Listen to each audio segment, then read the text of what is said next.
Os avós eram pescadores. Os seus pais eram pescadores. E eles eram pescadores. E eles iriam morrer pescadores. O mundo deles era o mar. Os seus sonhos, aventuras, ondas e peixes. Muito peixes. De preferência, grandes peixes. Eles sonhavam com grandes pescarias. Mas puxar e lançar aquelas redes pesadas naquele mar imenso era muito cansativo. Suportar aquele vento frio que vinha porque eles pescavam à noite, as ondas rebeldes que arrebentavam ali contra o barco, não era para qualquer um. E o pior é que quase sempre a quantidade de peixe que eles pescavam era muito pequena. O mais velho, Pedro, casou cedo. Ele parecia uma pessoa decidida. Ele reclamava muito da pesca, ele não gostava daquilo. Mas ele não tinha coragem de mudar, de largar as redes. Pedro tinha um irmão, André. André era mais tímido, discreto, caladão. E todos os dois sabiam que a miséria que eles viviam era fruto de ser um povo dominado pelo Império Romano. As nações subjugadas por Roma deviam sustentar, através dos impostos, a imensa e pesada máquina que era Roma, com toda aquela burocracia, exércitos e toda aquela luxúria que tinha. Perto deles, outros dois jovens, Tiago e João. Eles ajudavam o pai, o velho Zebedeu. Eles ajudavam consertando as redes. Zebedeu era um judeu próspero. Ele tinha muitos barcos, muitos empregados. Mas, o que tudo indica, quem era forte ali mesmo era a mãe. Ela era uma mulher de muita fibra. E como toda boa mãe, ela queria o melhor para os seus filhos. Queria que os seus filhos brilhassem na sociedade. Eu acho que o sonho dela era que os filhos construíssem a maior companhia de pesca da região da Galileia. Embora toda a ambição da mãe, a cultura de Tiago e Pedro não permitia ir muito longe. Na verdade, barcos, redes e peixes era tudo que cabia naquela estrutura deles. Eles sabiam que o destino deles era um só: continuar o negócio do pai. Seguir outro caminho, loucura total. Pedro, André, Tiago e João seguiam a tradição dos seus pais. Acreditavam num Deus, o Deus único, Criador do céu e da terra. Um Deus inalcançável, que eles deveriam, mais do que amar, temer e reverenciar. Nada parecia mudar o destino desses quatro. Mas, como eu disse, pequenos acontecimentos mudam a vida da gente. Certo dia, os dois jovens pescadores, Pedro e seu irmão André, estavam ali jogando as redes ao mar. Eles se preparavam para mais um dia exaustivo de trabalho. Nada parecia ser diferente. Aquela rotina massacrante era o que esperavam por eles. Mas, de repente, viram aparecer uma pessoa. Um homem vinha caminhando tranquilamente em direção a eles. Seus passos lentos, mas firmes. E este estranho começou a observá-los. Pedro, que já era mais atrevido, já olhou para André. Qual é a desse? E então o estranho quebrou o silêncio e falou. Ele ergueu a voz e fez uma proposta. A proposta mais absurda que a gente poderia ouvir. Ele disse: vinde após mim e eu vos farei pescadores de homens. Pedro e André já estavam com a vida definida. A vida no mar afogava todos os seus sonhos. O mundo deles não passava de umas léguas. Mas, de repente, apareceu algo que lhe incendiou o espírito de aventura. Jesus arrebatou o coração desses dois com uma proposta revolucionária. A mais revolucionária da história. Jesus não explicou muito qual era o plano dele, não. não fez discurso, não fez milagre, mas a forma como ele falou para os dois deixou em brasas vivas o coração daqueles dois. As emoções afloraram. Agora pensa um pouco. Seguir quem? Quais são as credenciais de Jesus naquela época, no início de tudo? Afinal de contas, Jesus era um homem coberto de mistérios. Nada ele tinha a oferecer para esses dois. Nada de apalpável. Vamos pôr no lugar deles. Vocês aceitariam soltar tudo? Abandonar tudo? Seguir a Jesus? Trabalho, segurança, dinheiro, por algo? Reino dos céus.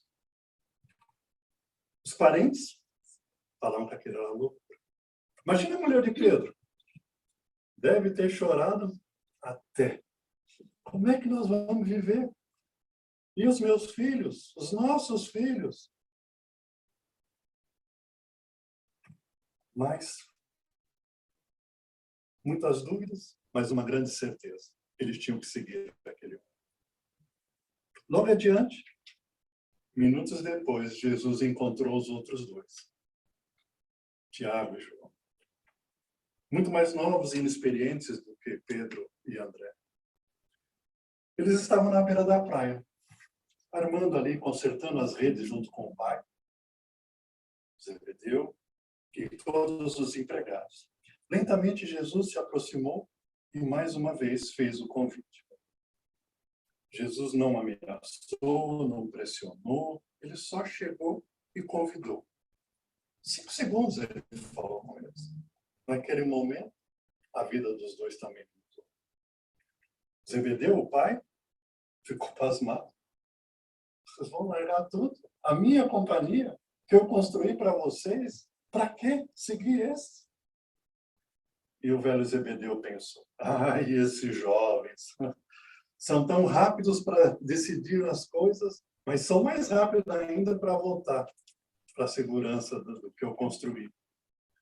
Mas eles nunca mais voltaram. Eles deixaram imediatamente a rede. Deixaram as redes, deixaram a família e foram com Jesus. Na verdade, gente, a vida, a nossa vida é um grande contrato de risco, não é verdade? Como dizia o meu pai, basta estar vivo para a gente morrer. Não é assim? A gente corre risco de fracassar, a gente corre risco de ser rejeitado, a gente corre risco de, sei lá, decepcionar as pessoas o tempo todo. A gente corre risco de ser incompreendido, a gente corre risco de ser ofendido, de ser reprovado, de adoecer, né? Como a Temis e o André, que estão lá assistindo de longe. A minha mulher, que também está em casa. Mas todos ficaremos. E assim os jovens galileus, embora fossem seguros, tiveram pela primeira vez na vida uma coragem contagiante. Não pensaram nos perigos, não pensaram na perseguição que talvez iriam sofrer, não pensaram como é que nós vamos comer amanhã, não pensaram em nada. Nem mesmo se preocuparem em saber para onde eles iam dormir. O convite que Jesus fez trouxe um desejo profundo de mudança dentro desses rapazes. Era simples, mas forte e arrebatador, como as ondas que eles tanto conheciam do mar. Vou ser sincero para vocês que até hoje a humanidade agradece profundamente pela ousadia de Jesus e desses primeiros seguidores. Afinal, a história nos conta que seguir Jesus naquela época era o maior contrato de risco.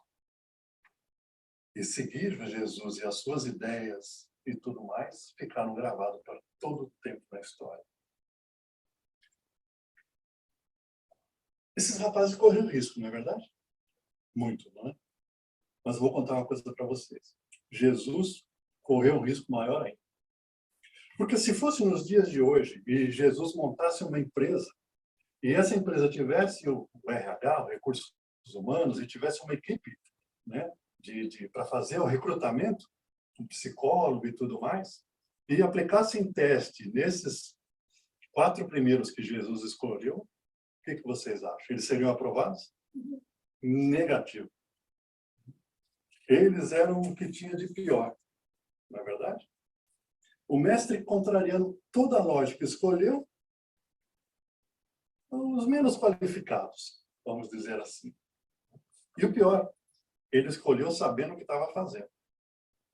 Ele sabia que eles eram indisciplinados, que eles eram incultos, que eles eram rudes, que eles eram agressivos, que eles eram ansiosos, que eles eram intolerantes. E mesmo assim, Jesus escolheu eles. Jesus era ousado, não é isso? Ousadíssimo. E ele pagou caro por isso, viu? Porque o que deram de dor de cabeça para ele é uma coisa muito grande. Mas Jesus parecia que gostava deles do jeito que eles eram. E ele não se importava com as decepções que ele ia ter, porque muitas vezes ele ensinava, e os discípulos erravam. Ele ensinava de novo e eles se tornavam a errar. Mas, na verdade, Jesus, ele era um artesão. Era um grande artesão das almas. E ele queria lapidar cada um desses discípulos como sendo uma joia de valor inestimável. Como Jesus, ele não queria melhorar o ser humano, mas ele queria transformar o ser humano. Transformar de dentro para fora. E para fazer isso, era óbvio que ele ia ter que enfrentar várias recaídas, porque este processo de transformação é um processo lento, é um processo gradual. E Jesus teria que ter uma paciência do tamanho do mundo. O que Jesus queria? Qual era a ambição de Jesus? A ambição de Jesus era reescrever a história de todos esses jovens. Ele queria transformar e criar novas experiências existenciais nesses discípulos. Ele criou ambientes onde ele ensinava através do exemplo. E onde ele fazia isso?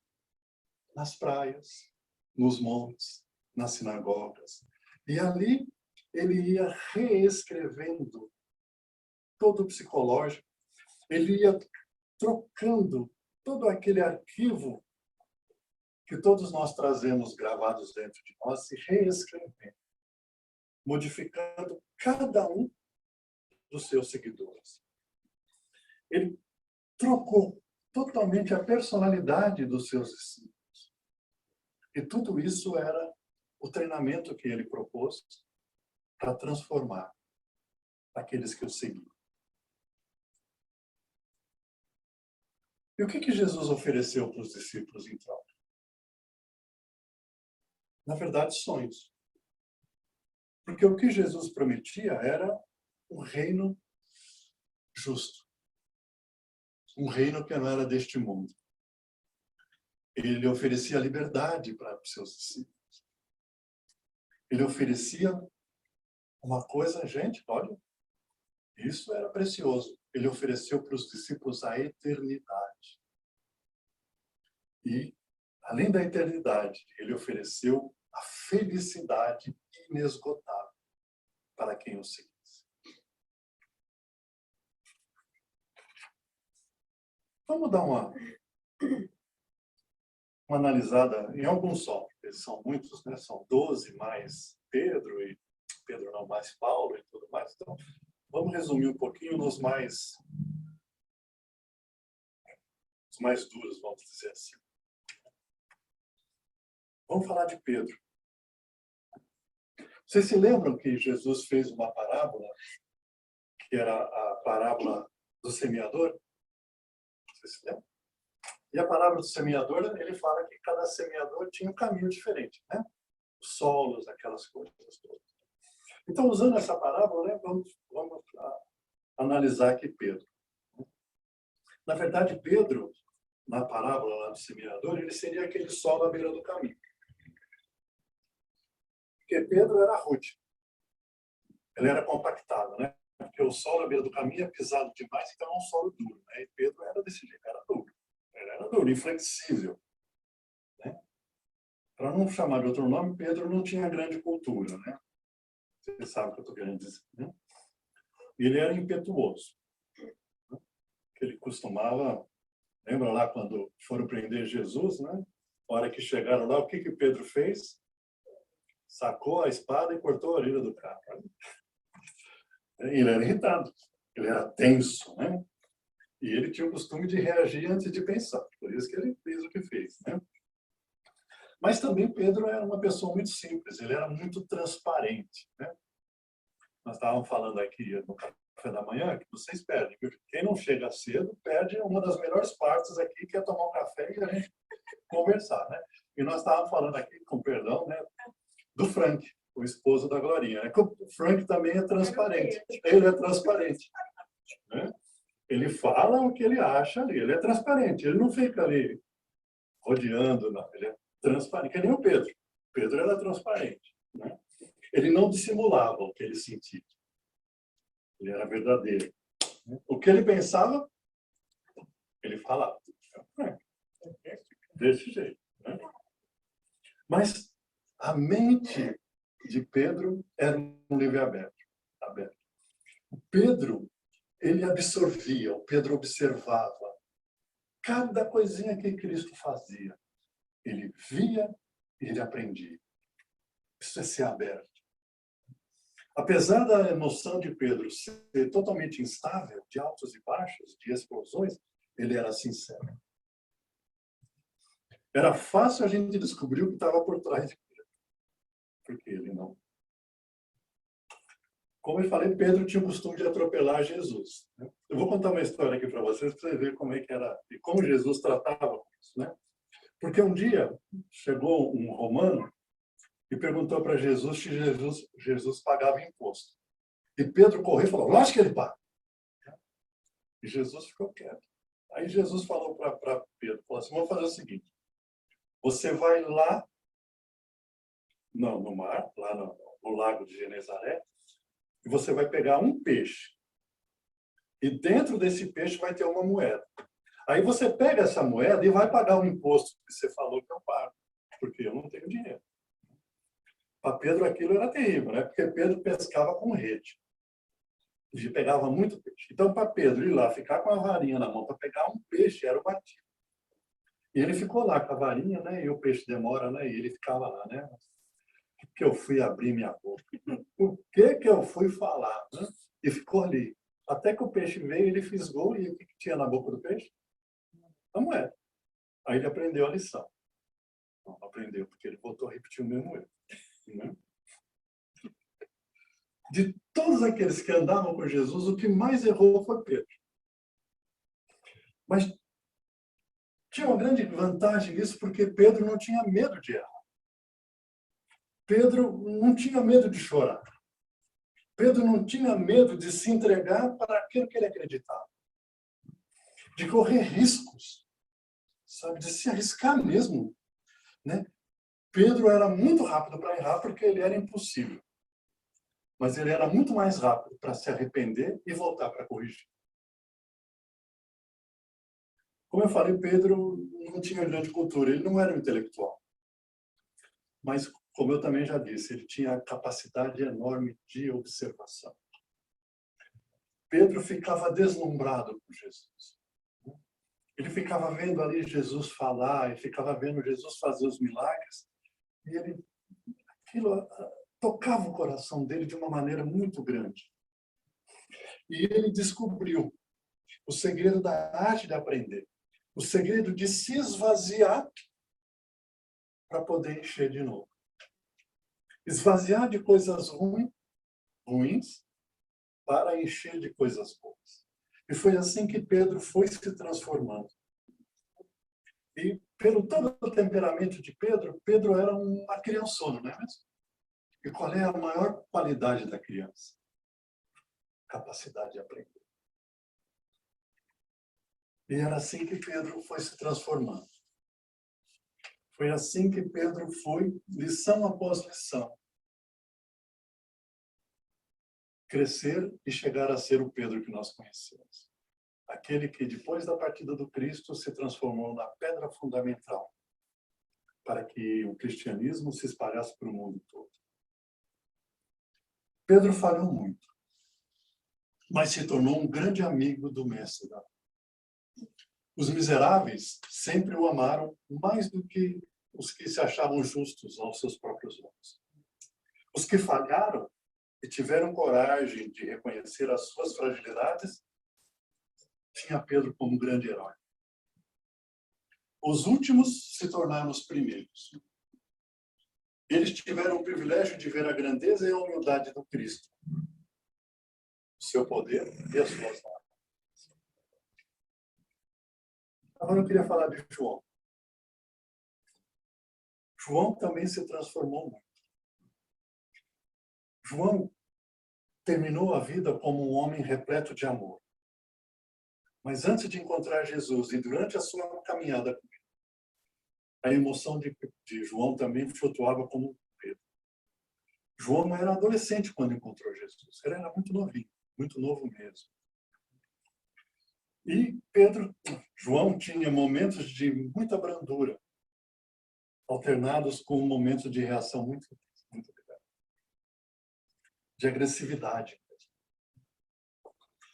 Não sei se vocês se lembram, mas logo que Jesus começou a caminhar com os seus discípulos, Jesus decidiu ir para Samaria. E quando eles entraram na Samaria, eles foram, o grupo, né, que ainda não eram os 12, eram menos, o grupo se encontrou com alguns samaritanos que ofenderam profundamente aquele pequeno grupo. Sabe qual foi a reação de João? Ele pediu que Deus mandasse um raio para pulverizar aqueles. Olha só. Assim era João. Essa escória. Deus podia acabar com ele já, para eles verem. João ficava estarrecido com o cuidado e o carinho que Jesus tinha com as pessoas. Ele não entendia como é que Jesus tratava aqueles miseráveis da mesma maneira como ele tratava as pessoas mais ilustres de Israel. Ele não entendia como é que Jesus podia parar de fazer tudo o que ele estava fazendo para ficar conversando com uma mulher que sofria de hemorragia há séculos, há anos.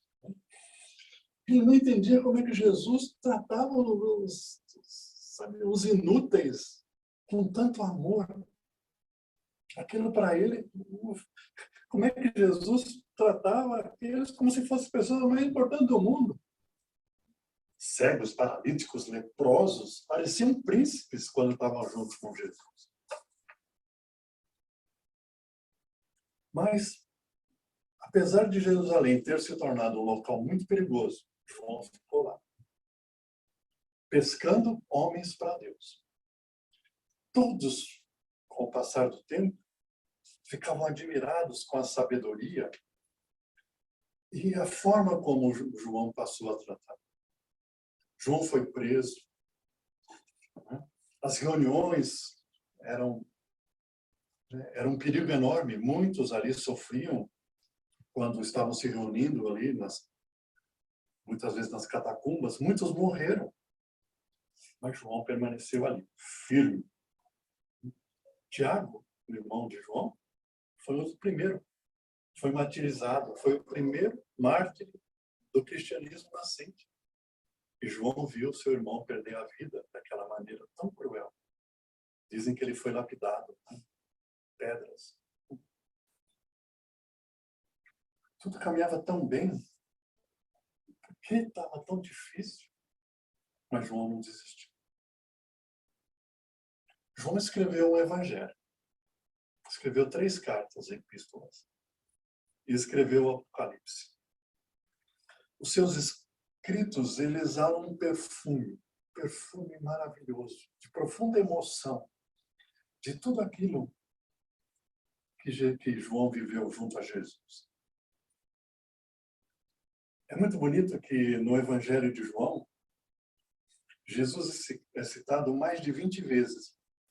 E João nunca cita Jesus como um general, como um juiz, mas cita Jesus como Cordeiro de Deus, João nunca esqueceu um fato que ele foi o único que presenciou: a crucificação de Jesus. De todos os discípulos, o único que estava ao pé da cruz foi ele, foi João. E ele compreendeu que naquele instante Jesus cometeu o maior sacrifício. E foi um sacrifício de amor por toda a humanidade.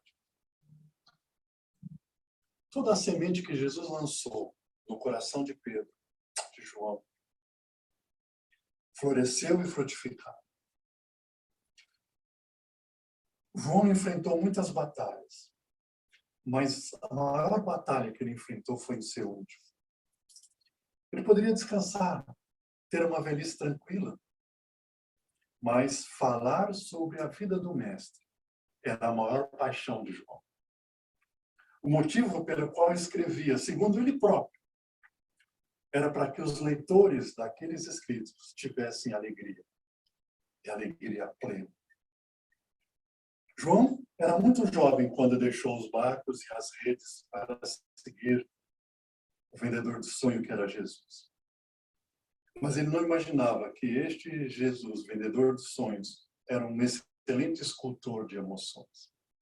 No começo, parecia impossível transformar João naquele ser egoísta, aquele ser agressivo, intolerante, da forma como ele era. Mas Jesus, o grande escultor de emoções, trabalhou lenta e conscientemente, e João se transformou num poeta do amor. E por fim, eu queria falar do mais difícil de todos, o pior, Paulo. Paulo foi o maior perseguidor dos cristãos. E quando se tornou um seguidor de Jesus, foi o discípulo que pagou o preço mais alto para poder divulgar. Paulo tinha uma capacidade de oratória que era fascinante. Paulo dominava as palavras de uma forma magnífica, porque Paulo era muito culto, Paulo estudou muito. Paulo muitas vezes não podia convencer os opositores, mas tenho a certeza de que o que o Paulo falava perturbava muito, fazia com que aqueles que o perseguiam pensassem durante muito tempo. Paulo tinha uma honestidade cristalina. Para defender a causa de Cristo, Paulo enfrentou o rei Agripa e fez a descrição mais dura e mais violenta que ele sofreu. Ele mesmo expôs toda a sua doença, toda a sua personalidade terrível de perseguidor e tudo aquilo que ele sentia no coração no momento em que ele julgava e mandava executar os seguidores do Cristo. Enquanto ele se descrevia para Agripa, ele não se poupou, contou tudo aquilo que a afligia. De tudo aquilo que ele escreveu, talvez essa seja a parte das suas cartas que mostra mais de forma nua e crua como ele era cruel, como ele era agressivo, como ele era insensível. A dor, as lágrimas e o sangue de todo aquele cristão que ele perseguiu nunca mais foi apagada das suas mãos. Nunca saiu da sua memória. Geraram cicatrizes na alma de Paulo e que muitas vezes, nas suas cartas, ele trata deste assunto.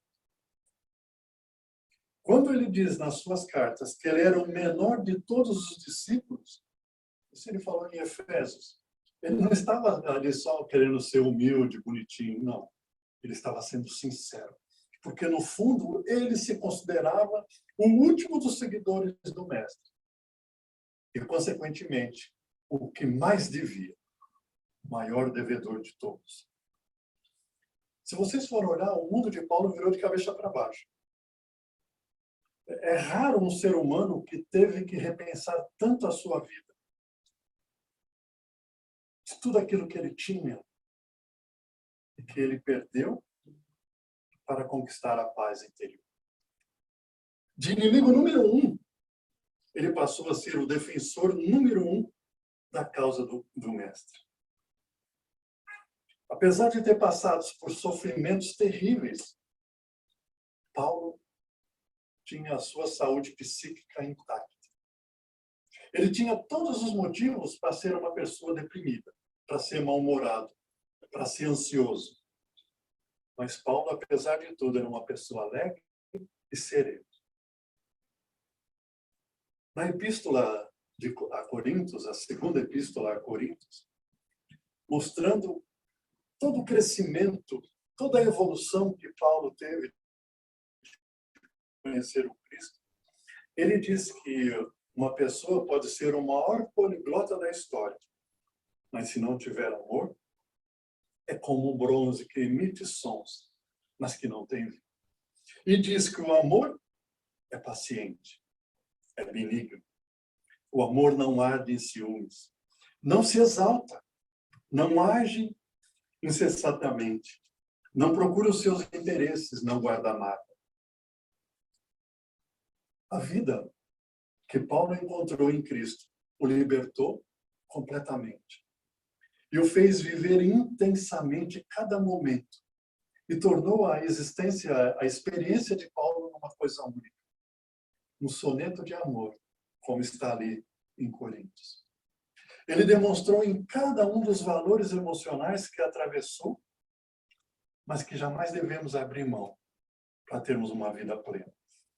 Mesmo com todas as perdas, com todas as decepções, os desencontros, as frustrações, raramente a dor destilou tanta inspiração, produziu um viver tão brilhante.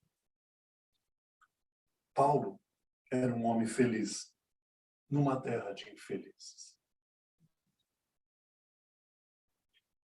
Os seguidores de Jesus perderam todos os valores sociais, tudo aquilo que a sociedade considera importante, considera como vitória. Eles não tinham dinheiro, eles não tinham fama, eles não tinham proteção. Mas eles tinham tudo o que o ser humano sempre desejou.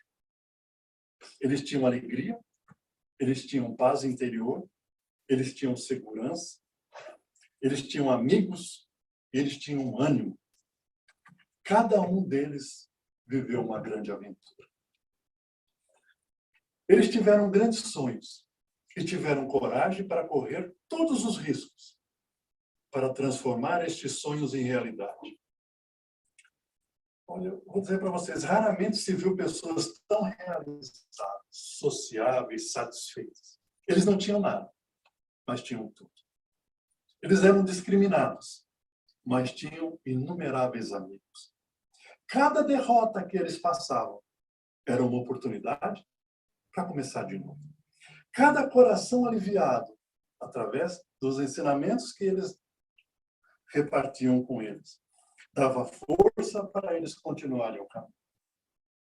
Sofreram como poucos na história, mas aprenderam a não reclamar. Nos seus lábios havia um agradecimento diário pelo espetáculo da vida. Não exigiam nada dos outros, mas davam tudo o que tinham. Foram tolerantes com seus inimigos, mas seus inimigos foram implacáveis com eles. Tornaram-se amantes da paz, pacificadores dos aflitos. Quem somos nós? Nós somos uma fagulha. Uma fagulha que hoje cintila e, de repente, no palco da vida se apaga.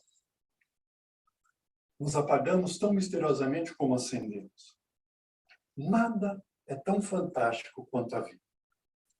Mas nada é tão efêmero, tão passageiro, tão fugaz quanto ela. Eu pergunto a vocês, se a vida é tão rápida, não deveríamos, nessa breve história de tempo, procurar os mais belos sonhos, as mais ricas aspirações? Pelo que vale a pena viver? Quais são os sonhos que nos controlam? Nos dias de hoje, muitas pessoas sofrem de depressão, de ansiedade, de estresse. Não só por coisas que passou lá na infância, aqueles traumas que vêm, mas principalmente pela angústia existencial, pelo tédio desse nosso dia a dia terrível, pela falta de um sentido sólido nas nossas vidas. O que nos move? Muitas pessoas têm fortunas, mas mendigam o pão da alegria. Muitos têm cultura, mas falta-lhes o pão da tranquilidade. Muitos têm fama, mas não há colorido nas emoções. E o meu desejo mais profundo, trazendo este tema para vocês hoje aqui, é que a vida de cada um dos que aqui estão possa se transformar num jardim de sonhos. Por favor, nunca deixem de sonhar. Mesmo quando os pesadelos vierem, jamais deixem de sonhar.